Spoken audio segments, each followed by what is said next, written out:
بزرگوں اور بھائیوں، دنیا میں اللہ تعالیٰ نے تھوڑے وقت کے لیے ہم کو بھیجا ہے، تھوڑا تھوڑا وقت سب کو دیا گیا ہے، اجل مسمى، ایک مدت مقررہ، ہر انسان کی بھی ایک مدت مقررہ ہے اور پورے عالم کی بھی ایک مدت مقررہ ہے۔ دونوں کا ذکر اللہ نے کیا کہ ہر ایک کے لیے ایک مدت ہے، وَأَجَلٌ مُّسَمًّى عِندَهُ، اور ایک مدت مقررہ ہے جس کا علم صرف خدا کو ہے اور کسی کو نہیں ہے، وہ ہے قیامت۔ تو ایک مدت مقررہ ہے، وہ ہے آدمی کی زندگی کا آخر یعنی موت۔ ہر آدمی کی موت اس کی قیامت ہے۔ من مات فقد قامت قیامتہ، جو مر گیا اس کی قیامت تو قائم ہو گئی،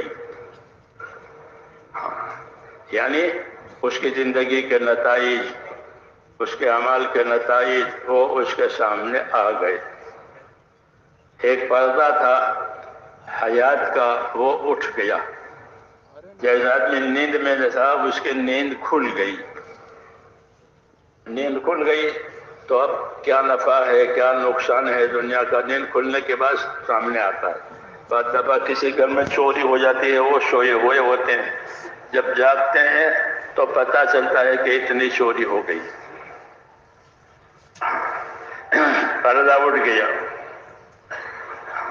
جب تک سوتے رہے چوری کا اور نقصان کا پتہ نہیں چلا، جب جاگ گئے تو پتہ چل گیا کہ یہ نقصان ہوا، یہ چوری ہوئی۔ اس لیے حضرت علی رضی اللہ تعالیٰ عنہ یہ فرماتے تھے کہ الناس نیام فاذا ماتوا انتبہوا، کہ لوگ دنیا میں جو ہے وہ سو رہے ہیں،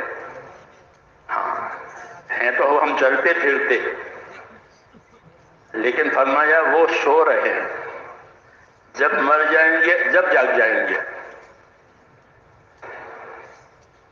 ایک سمجھانے کے لیے ایک بات کہی ہے کہ جب مر جائیں گے جب جاگ جائیں گے، یعنی اپنی زندگی میں کیا نفع ہوا، اپنی زندگی میں کیا نقصان کیا، کیا فساد مچایا، کیا تقویٰ طہارت پرہیزگاری حاصل ہوئی، یہ جب مر جائیں گے جب ان پر یہ بات کھل جائے گی۔ ان کی حیات ایک طرح کا پردہ ہے، جیسے نیند ایک طرح کا پردہ ہوتی ہے، نفع نقصان کے سمجھنے میں ہوش نہیں ہوتا، ایسے ہی تو یہ فرماتے تھے کہ الناس نیام واذا ماتوا انتبہوا، کہ لوگ ابھی دنیا میں جو جاگ رہے ہیں اجاگنے وہ سو رہے ہیں، حقیقت پر پردہ پڑا ہوا ہے۔ جب موت آ جائے گی تو وہ ہوشیار ہو جائیں گے، اپنے نفع نقصان سے، اپنے کامیابی ناکامی سے وہ آگاہ ہو جائیں گے۔ یہ حقیقت ہے، ایک مدت مقررہ ہے اللہ کی طرف سے ہر فرد کی، وہی اس کی قیامت ہے۔ اجتماعی قیامت تو وہ اپنے وقت پر ہوگی، اس کا علم اللہ سے سوا کسی کو نہیں ہے، وہ بھی ٹھیک ہے۔ تو یہ زندگی کی حالت ہے۔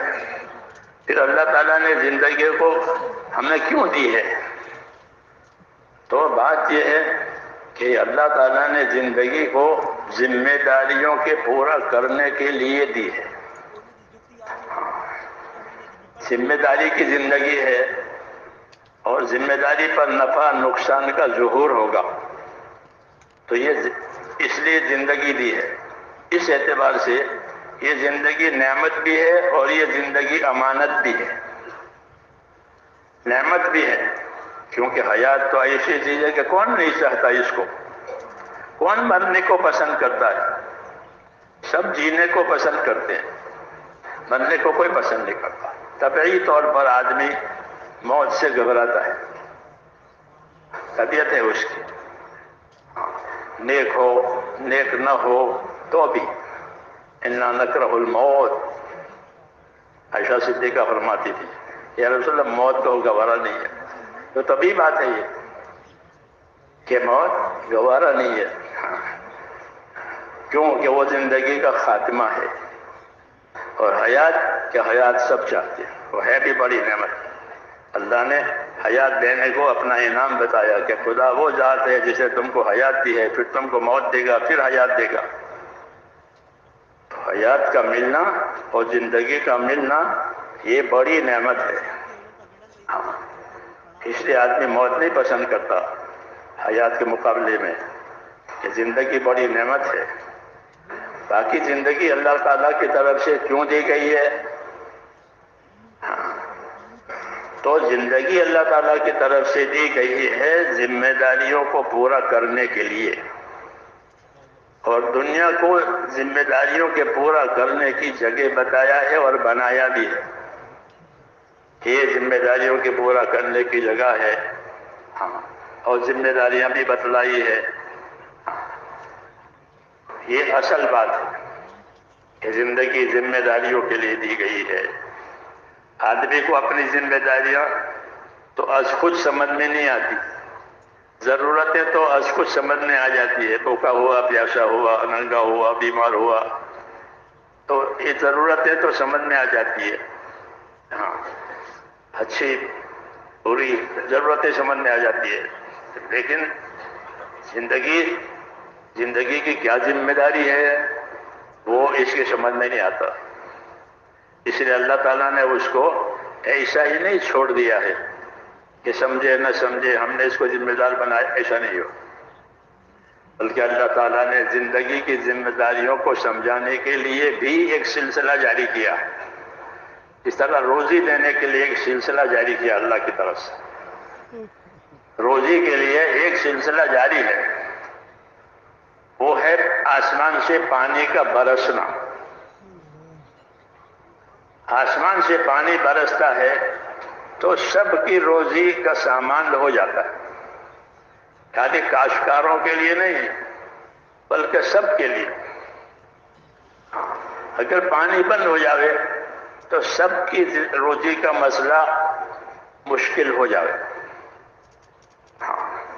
پانی اس لیے آسمان سے قاعدے سے پانی برستا ہے. پانی برسنے کے موسم ہے، پانی برسنے کے دن ہیں. کیونکہ زمین والوں کو پانی کی ضرورت ہے. اللہ کی سنت یہ جاری ہوئی ہے کہ زمین کی چیزوں کو اللہ تعالیٰ پانی سے زندہ کریں گے. حیوان ہو، انسان ہو، اگنے والی چیزوں ہو، ہر ایک کو پانی کی ضرورت ہے. وَجَعَلْنَا مِنَ الْمَاءِ كُلَّ شَيْءٍ حَيٍّ، کہ ہم نے پانی کے ذریعے سے ہر چیز کو حیات دی ہے. ہر چیز کی حیات الگ الگ ہے. اس حیات کا تعلق پانی سے ہے. پانی بند ہو جاوے تو حیات خطرے میں پڑ جائے. پانی کے ذریعے سے وَجَعَلْنَا مِنَ الْمَاءِ كُلَّ شَيْءٍ. زمین بھی بند ہو جاتی ہے، آسمان بھی بند ہو جاتا ہے جب پانی ہوتا ہے. برستا نہیں ہے پانی تو زمین والے پریشان ہو جاتے ہیں. زمین والے پریشان ہو جاتے ہیں، انسان، حیوان، سب.